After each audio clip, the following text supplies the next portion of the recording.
Can you talk a little bit about what are some common conflicts between personality types? Maybe what are some patterns that you've seen of typical, and this doesn't have to necessarily be parent-child, this could be just in social or marriage, just common conflicts between personality types. Well, I'm glad you said that because these differences are universal. Okay, it doesn't matter where there's a relationship, there's going to be conflict. If there's no conflict, then there's no relationship, because that's part of what makes a relationship is that level of vulnerability. The more vulnerable you are with someone, the deeper the relationship you have with that person.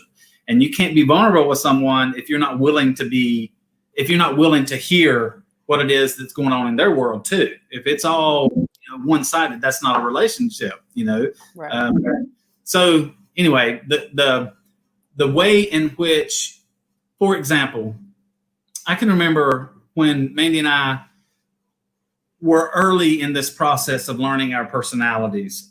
It's Christmas morning, it's 3:00 in the morning, and I'm putting together a tricycle. Okay. Now, I am a very hands-on, I'm very mechanically minded. I don't need directions. Okay. Just give me the tricycle. I know where all the parts go. Let's put it together. Well, Mandy is standing behind me and she's saying, did you do A? Did you do B? Did you do C? Did you do C part 3? Okay. Now, before I recognized our differences in personality, I would have become very offended by that. I would have been, listen, I'm not an idiot. I know how to put together a tricycle. I would have explained. I'm very mechanically minded. I would have done all those things. But once I realized who she was and that's the way that she processed information, then I just learned to answer the question. Yes, I did that. Yes, I did that too. Yes, I took care of that.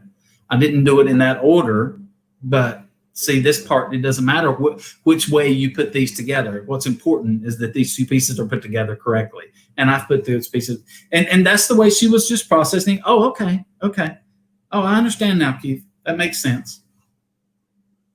That's just the way that I was going to say, Mandy, how have you changed or kind of grown through this, or how do you kind of see Keith now, like hearing him say that?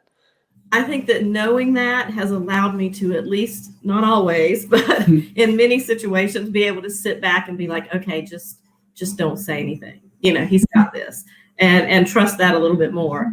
And just kind of recognize that if you know what the triggers are going to be, you can choose not to trigger a situation. And so that's what I've learned to kind of do, in the process, because it is very much, we didn't really discuss the different parts of the assessment, the DISC assessment, but I am a very detail-oriented, follow the rules, read the directions kind of person, but I'm also a director in my personality. So I have these two really strong types that come together. And you are? Well, I'm more of the happy-go-lucky kind of personality, enjoy life, hang out with people. Not necessarily that the task is unimportant. It's just that the task is secondary to the fellowship or hanging out with the people that I'm doing the task with. So I'm not as much focused on getting the task done as I am having fun doing the task. Right. Whereas Mandy is much more focused on the task. Okay, we can't have fun until the task is done. Right. Okay. It's all about the task. That's you know right. what I'm saying? Like getting that task accomplished. And also he's an introvert. I'm an extrovert. But I'm task oriented and he's very people oriented. I would say. Yeah.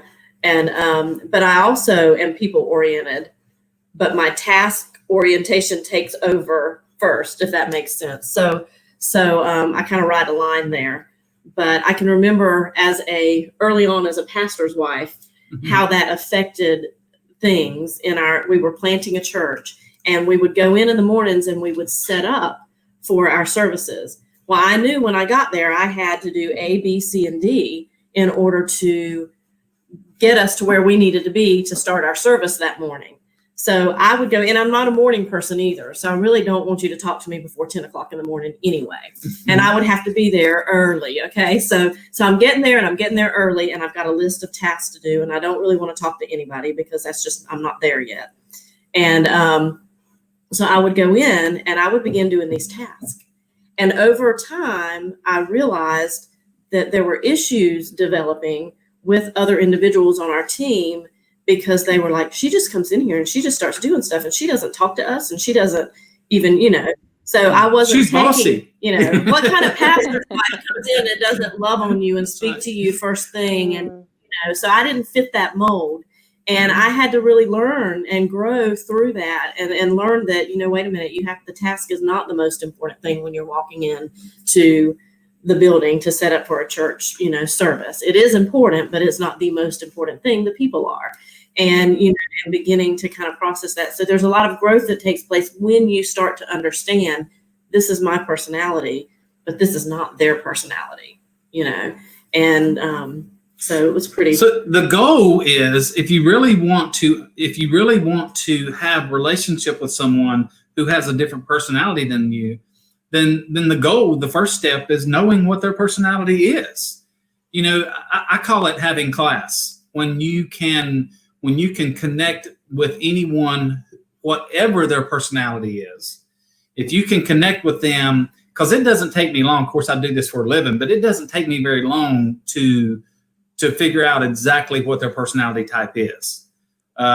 Usually it's by the way they're sitting in their chair, or the fact that they're studying rather than just engaging in a conversation. They're studying each element of the conversation. So that tells me that I know that they are cognitive in their processing.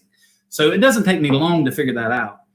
One of the things that you can struggle with is finding out whether someone's like, I know if someone were watching this video, they would probably assess that I'm an extrovert, but I'm not. I'm not an extrovert. I may be borderline between extrovert and introvert, but I lean towards introvert. I draw strength from being alone.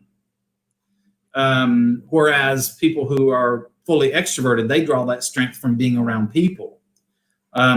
And not that I have a problem with people, but what I've done is, like Mandy did with the church plant, with the people in the church plant, I've learned to adjust who I am, not change my personality to fit the needs of people in the room. That's not what I'm talking about. But I've learned the value of being what I need to be in a situation where I have the most influence in changing someone's life. Sometimes you have to operate beyond your known personality. That's correct. Like you have to operate beyond yourself. And so I think that's important in those situations. I can tell you that, and these are all adult to adult things that we're talking about, but very much translates into how you assess your child's personality and how you communicate with your child and how these things affect. But I can tell you, we did a women's conference at one point in our church plant. And that women's conference, we went through this DISC personality with every woman in the group. And we were able to kind of see, who had what personality. And even the percentages, if you read about these assessments, they'll tell you the percentages of population that have these different personalities. And you could clearly see that in our group of 30 women. There were very few D's. There were a lot of S's, different things like that. S's would be like your steady relator, the person that anybody can get along with. But in doing that and assessing that, what we found was in the planning part of it, there were 4 of us ladies that were working together to plan it. And it was the most amazing, smooth process. Everything we all had specific strengths, and everything just went like clockwork, and it was easy. And what we discovered in doing these personality tests is that we had one of each of the 4 main personalities on our team. So we had a D, we had an I, we had an S, and we had a C. And because we had all of those personalities working together to accomplish something, you could accomplish it with ease because you had every aspect covered. So when you recognize how important it is to have those other personalities working with you, then it becomes easier to appreciate those personalities. and to recognize the positives in that, and not feel like it's constantly, just pushing against who you feel like you are. You're able to, there's a deeper appreciation for the other person in that situation. So, and I